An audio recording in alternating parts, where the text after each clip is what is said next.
Hello and welcome to The Search. I'm Shahid Jurgen. We're going to study a pair of Psalms, Psalms 52 and 53 in this lesson. We'll begin by reading just the first, Psalm 52, in its entirety. For the director of music, a maskil of David, when Doeg the Edomite had gone to Saul and told him, David has gone to the house of Ahimelech. Verse 1. Why do you boast of evil, you mighty hero? Why do you boast all day long, you who are a disgrace in the eyes of God? You who practice deceit, your tongue plots destruction. It is like a sharpened razor. You love evil rather than good, falsehood rather than speaking the truth. You love every harmful word, you deceitful tongue. Surely God will bring you down to everlasting ruin. He will snatch you up and pluck you from your tent. He will uproot you from the land of the living.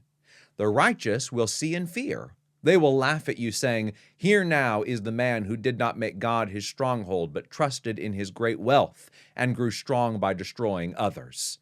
But I am like an olive tree flourishing in the house of God. I trust in God's unfailing love forever and ever.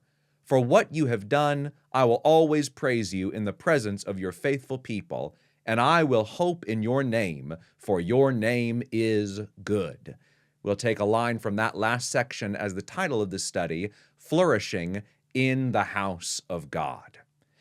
A number of psalms are set during times in David's own life. Psalm 51, which we studied recently, was written in response to Nathan the prophet rebuking the king for his sin involving Uriah and Bathsheba. Psalm 3, the first lament prayer, the first psalm of David in the Psalter, is set during the time of Absalom's rebellion. Both of these incidents occurred during David's reign as Israel's king, but a number of other psalms reflect occasions in David's life before he was enthroned.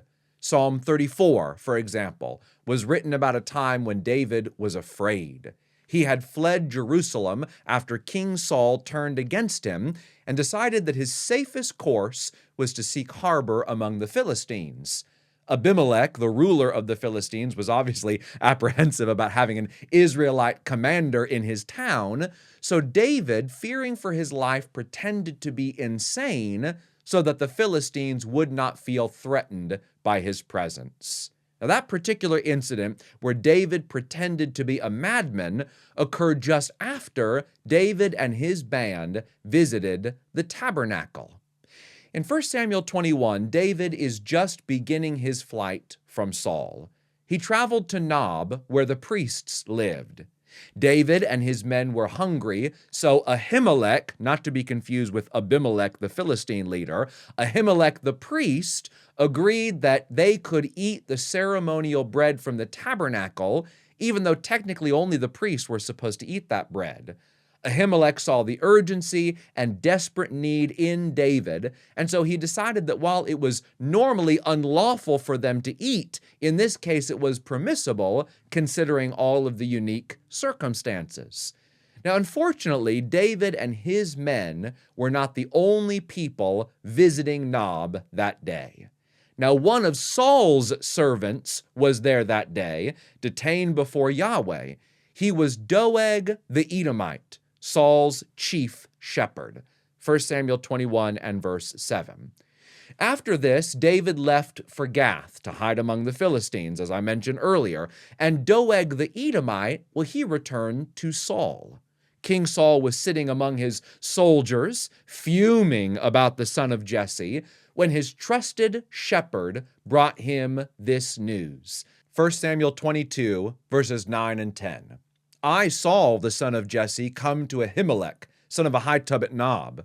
Ahimelech inquired of Yahweh for him. He also gave him provisions and the sword of Goliath, the Philistine. Saul summoned Ahimelech the priest and all the men of his family. In his rage and derangement, the king interrogated Ahimelech and accused him of conspiring with David to murder him and take his throne. Now, Ahimelech denied these baseless accusations, and he tried to convince the king that David was loyal and would never conspire to do such a thing. Saul, however, would not listen to the priest.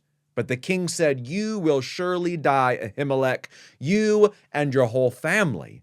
Then the king ordered the guards at his side, "Turn and kill the priests of Yahweh, because they too have sided with David. They knew he was fleeing, yet they did not tell me." But the king's officials were unwilling to raise a hand to strike the priests of Yahweh. The king then ordered Doeg, "You turn and strike down the priests." So Doeg the Edomite turned and struck them down. That day he killed 85 men who wore the linen ephod. He also put to the sword Nob, the town of the priests, with its men and women, its children and infants, and its cattle, donkeys, and sheep. 1 Samuel 22, verses 16 through 19. Only one of Ahimelech's priestly sons, Abiathar, escaped. He found David and told him what had happened. Now, David was devastated by this news, and he blamed himself. He promised that he would care for Abiathar and protect him with his life. Psalm 52 is set during this time in David's story. The superscript says, "When Doeg the Edomite had gone to Saul and told him, David has gone to the house of Ahimelech." Psalm 52 is about a mighty man who committed a wicked, horrible crime against God. And in the Hebrew wisdom tradition, Psalm 52 contrasts that incredible evil against a man who trusts in God's unfailing love. Wilson observes connections between this psalm and the ones which came before it. Psalm 50 introduced God as judge over his covenant people, condemning them for their false reliance on self and empty sacrifices while they deceive and exploit their fellows. In Psalm 51, then, David provided the model for the whole community of the contrite sinner who confesses sin and seeks spiritual restoration of relation with God, which validates the external ritual of cleansing and sacrifice. Now, Psalm 52 offers the cautionary contrast between the arrogant, evil person who will be snatched up by God, torn away, uprooted from the land of the living, and the righteous person who flourishes like an olive tree in the house of God. The structure of Psalm 52 is centered around two sections. We have the first major section, verses 1 through 7, and that's divided into verses 1 through 4 with a hinge in verse 5, and then verses 6 and 7. In verses 1 through 4, we get our description of the wicked man. Verse 5 is a hinge where judgment upon that wicked man is pronounced. And then in verses 6 and 7, the contrast, a description of the righteous. The second major section, verses 8 and 9, come in at the end, where the author steps in to sort of cast himself among the righteous, among those who are flourishing in the house of God. Now, another important structural note is not about this psalm, but about the next one, Psalm 53. Psalm 53 is going to sound very familiar, because it's almost a carbon copy of Psalm 14. Psalm 14 begins with that familiar line, "The fool says in his heart, there is no God." Now, we'll need to ask, why is Psalm 14 essentially repeated here in Book 2 of the Psalter in this position? And we'll have to discuss that after, of course, we've examined first the content of Psalm 52. So let's dive into the text. "For the director of music, a maskil of David, when Doeg the Edomite had gone to Saul and told him, David has gone to the house of Ahimelech." Psalm 52, beginning in verse 1. "Why do you boast of evil, you mighty hero? Why do you boast all day long, you who are disgrace in the eyes of God? You who practice deceit, your tongue plots destruction. It's like a sharpened razor. You love evil rather than good, falsehood rather than speaking the truth. You love every harmful word, you deceitful tongue."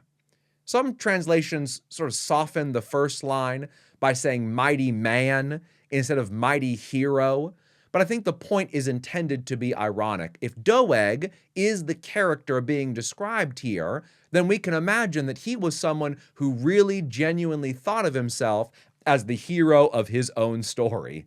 In fact, King Saul may have praised him as a hero of the nation for ratting out on David and for slaughtering the priests. Men often think of themselves as heroes, but as the end of verse 1 says, Doeg was in fact a disgrace in the eyes of God. Now, one of the mysteries about this psalm and its connection to Doeg is this description of the wicked person as a liar.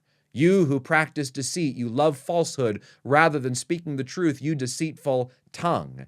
When we read the narrative about this event in 1 Samuel, there's no explicit claim there that Doeg ever lied. He informed, yes, but what he told Saul seems to have been true. But I think there is a case to be made that Doeg had likely given some false information to King Saul. 1 Samuel says nothing about the intervening time from between when Doeg first informed Saul about what he saw in Nob and the eventual arrival of the priests, those that Saul had summoned to him. When Saul begins to interrogate the priests, Ahimelech, he was convinced that there was this vast conspiracy between David and the priests, and that they were working together to rebel against the king and to usurp his throne. Now, why did Saul think all of this was true? What convinced him of this? We have to wonder, was Doeg, while they waited for the priest to arrive, dripping poison into Saul's ear, convincing him that they were all allied and arrayed against him? That is very much a plausible view of what's happening. Now, notice the line, your tongue plots destruction. And that's paralleled with you who practice deceit in verse 2. So it's very much possible that Doeg was whipping Saul into a frenzy so that when Ahimelech arrived, you can imagine that the king was shaking and primed and ready to explode. So this is our description of the wicked. Now, what's God going to do about this person? Verse 5, our hinge. Surely God will bring you down to everlasting ruin. He will snatch you up and pluck you from your tent. He will uproot you from the land of the living. Now, sometimes the Psalms envision natural consequences befalling evildoers. Here, however, as in many of David's other laments, the son of Jesse describes divine intervening judgment.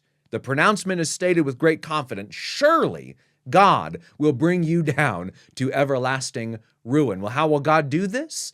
By snatching the wicked person from his tent and uprooting him from the land of the living. In Scripture, judgment is frequently depicted as taking away. Jesus, for example, once said this, that is how it will be at the coming of the Son of Man. 2 men will be in the field, one will be taken and the other left.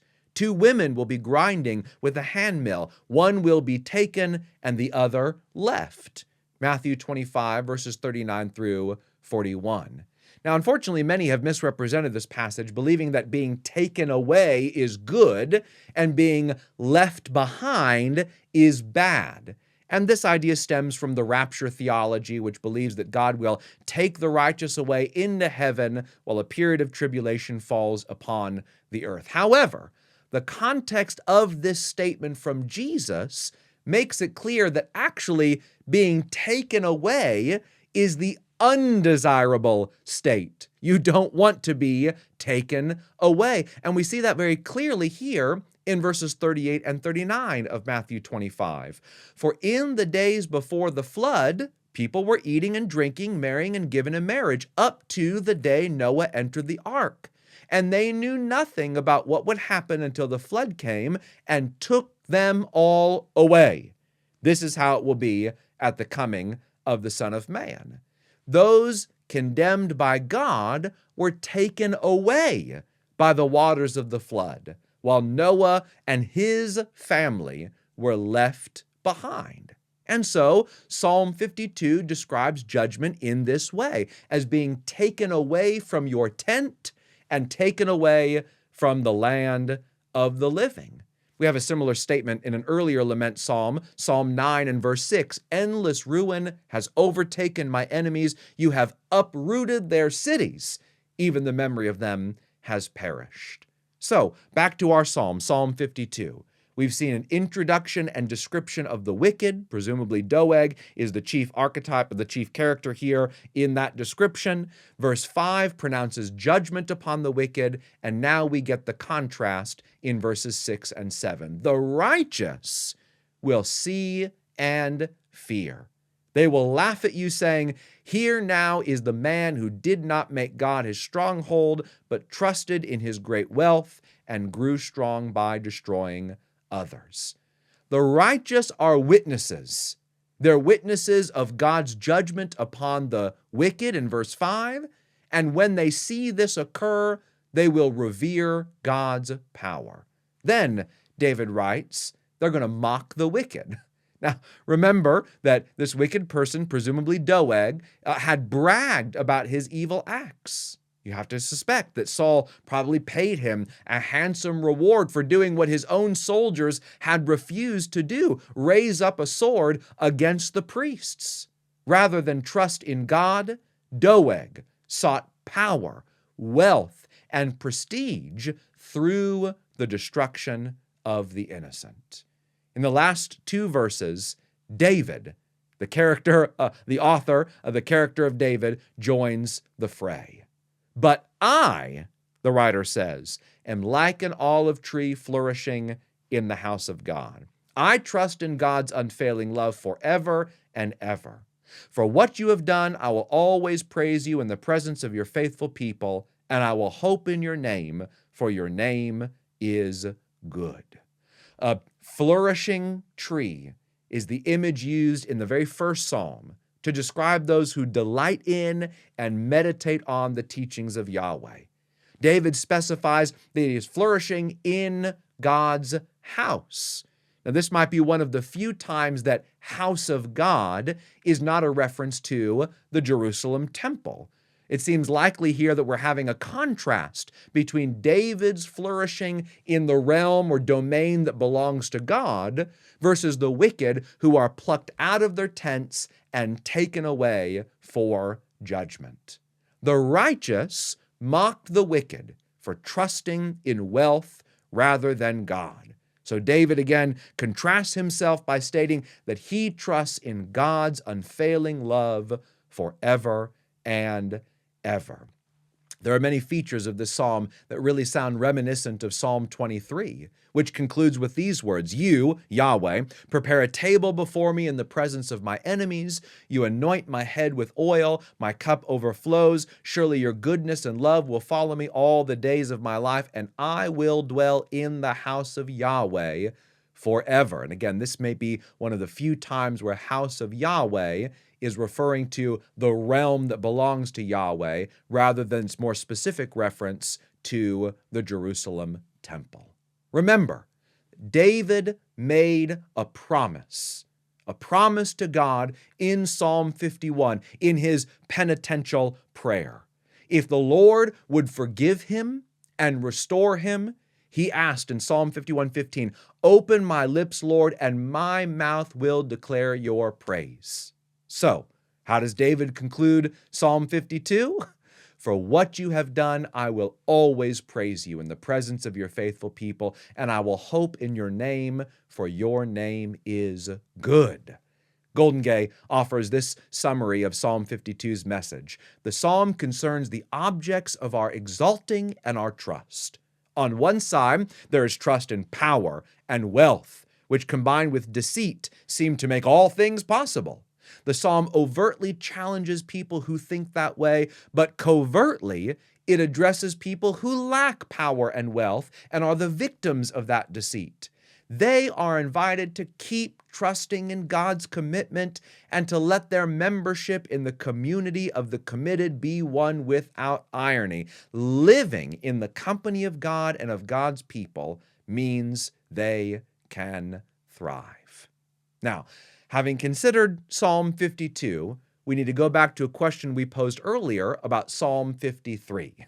Psalm 53, remember, is a near replica of Psalm 14. So the question is, why include it in both places? Now, let's read it. For the director of music, according to Mahalath, a maskil of David, verse 1. The fool says in his heart, there is no God. They are corrupt, and their ways are vile. There is no one who does good. God looks down from heaven on all mankind to see if there are any who understand, any who seek God. Everyone has turned away. All have become corrupt. There is no one who does good, not even one. Paul famously quotes this in the book of Romans. Moving on to verse 4. Do all these evildoers know nothing? They devour my people as though eating bread. They never call on God, but there they are, overwhelmed with dread, where there was nothing to dread. God scattered the bones of those who attacked you. You put them to shame, for God despised them. Oh, that salvation for Israel would come out of Zion. When God restores his people, let Jacob rejoice and Israel be glad. Now, one difference between Psalms 14 and 53 is how they refer to God, with Psalm 14 preferring Yahweh and Psalm 53 preferring Elohim. And this difference, by the way, is reflected in their respective books where these psalms are found. Yahweh appears much more frequently in Book 1. Remember, that was Psalms 1 through 41. Elohim, translated in our English word God, occurs more frequently in Book 2. That's Psalms 42 through 72. The only other difference, other than the shift from Yahweh to Elohim, between Psalms 14 and 53 is a slight alteration to the wording of verse 6. But actually, even though it's a slight alteration, this change really does help to explain why this psalm appears twice. Now, when we go back to Psalm 14 and we look at the context of the setting of that psalm, we learn that that's a psalm that's really designed to comfort people who are experiencing oppression. In those early lament prayers from David in Book 1, which start in Psalm 3, David is mostly focusing on himself and on his predicaments. But he also references the poor, who are a group of people. The poor is just a generic kind of word to describe this group of people, who are folks who are oppressed and plundered by the greedy. We see them mentioned, for example, in Psalm 12 and verse 5. So to comfort those oppressed people, Psalm 14 explains that only fools will go about living life as if there is no God, and that Yahweh truly cares for the poor. So we go back to Psalm 14 and we see these words of comfort. But there they are, that's the evildoers, overwhelmed with dread, for God is not present with them. He's present in the company of the righteous. You evildoers frustrate the plans of the poor, but Yahweh is their refuge. You see, this is meant to be comforting to people who are oppressed by the wicked, by the evil, by their oppressors. But Psalm 53 is not super concerned with comforting the poor.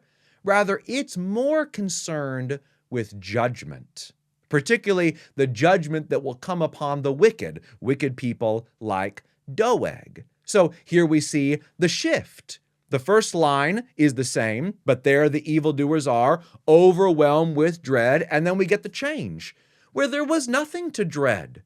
God scattered the bones of those who attacked you. You put them to shame, for God despised them.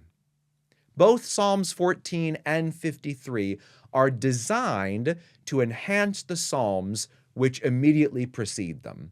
In the case of Psalm 14, we want an explanation about what God thinks of the wicked and how he serves as a refuge for the poor. That's what was needed in Book 1 in that place. But here, we also have an explanation of what God thinks of the wicked, especially wicked people like Doeg, who have committed horrible atrocities. And it agrees with the message of Psalm 52 that God will surely bring judgment upon this kind of wickedness. So Psalms 52 and 53 are meant to be read together, and they're intended to be a warning to the wicked. But Psalm 52 in particular also offers some wisdom for people who are looking to flourish in God's world. What is that wisdom? Trust in the loyal, relentless love of God. That is a message that is repeated over and over in the Psalter. Stand in the midst of the people of God and offer him praise. Hope in God, knowing that he is good and desires goodness for all those who belong to him. This is how one can flourish like a fruit-producing tree that is planted in God's house. And I hope and pray that the message of this psalm will be a blessing and encouragement to you. Come back with us next time as we continue our journey through the Psalter. And until then, God bless.